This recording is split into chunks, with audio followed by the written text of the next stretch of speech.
Day 11 of 100 days challenge. So morning எந்திரிச்சோடனே empty ஸ்டொமக்கில் weight தான் செக் பண்ணேன். லாஸ்ட் 10 டேஸில் வந்து 3 கேஜிஸ் லூஸ் ஆயிருந்துச்சு. பட் வந்து நேற்று கம்பேர் பண்ணும்போது இன்னைக்கு எந்த ஒரு வெயிட் லாஸும் ஆகலை. தென் வந்து ஃபஸ்ட்டு ட்ரிங்க்குக்கு வந்து சோம்பு தண்ணி ஓவர் நைட் சோக் பண்ணதை பாயில் பண்ணி எடுத்துக்கிட்டேன். அப்படியே வாக்கிங் கிளம்பியாச்சு.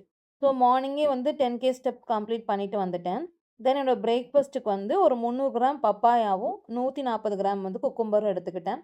ஸோ இப்போலாம் வந்து மார்னிங் வந்து ஃப்ரூட்ஸ் தான் பிரேக்ஃபாஸ்ட்டாக எடுத்துகிட்ருக்கேன். தென் லஞ்சுக்கு வந்து லெமன் ரைஸ் ரெடி பண்ணியிருந்தேன். பட் கூட்டுக்கு வந்து இந்த சோயா சங்க்ஸும் கோவக்காவும் ரொம்ப குவான்டிட்டி கம்மியாக இருந்துச்சு. ஸோ 2யும் மிக்ஸ் பண்ணி புதுசாக ஒரு கூட்டு பண்ணேன். ஃபஸ்ட் டைம் ட்ரை பண்ணுறேன். பட் ஸ்டில் வந்து நல்லாவே இருந்துச்சு. ஸோ ப்ளஸ் வந்து எனக்கு லெமன் ரைஸ் வந்து ரொம்ப ரொம்ப பிடிக்கும். அதனால அதோட குவான்டிட்டி மட்டும் கொஞ்சம் அதிகமாக வச்சு சாப்பிட்டேன். தென் ஈவினிங் வந்து காஃபி குடிச்சிட்டேன்.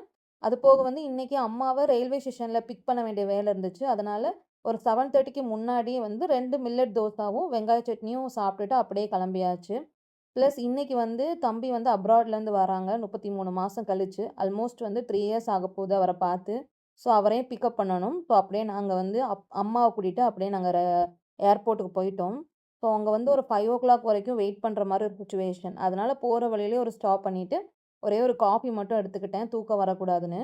ஸோ இன்றைக்கி 5 ஹேபிட்டில் மொத்தமாக 4 ஹேபிட் தான் நான் ஃபாலோ பண்ணியிருந்தேன். ஏன்னா எனக்கு வந்து இந்த நைட்டு காஃபி குடித்ததுனால 7:30க்கு மேலே சாப்பிடக்கூடாதுங்கிற அந்த ஹேபிட் என்னால் ஃபாலோ பண்ண முடியல. மற்ற 4மே சூப்பராக நான் ஃபாலோ பண்ணிட்டேன். அவ்வளோதான். நாளைக்கு மீட் பண்ணுவோம். பாய்.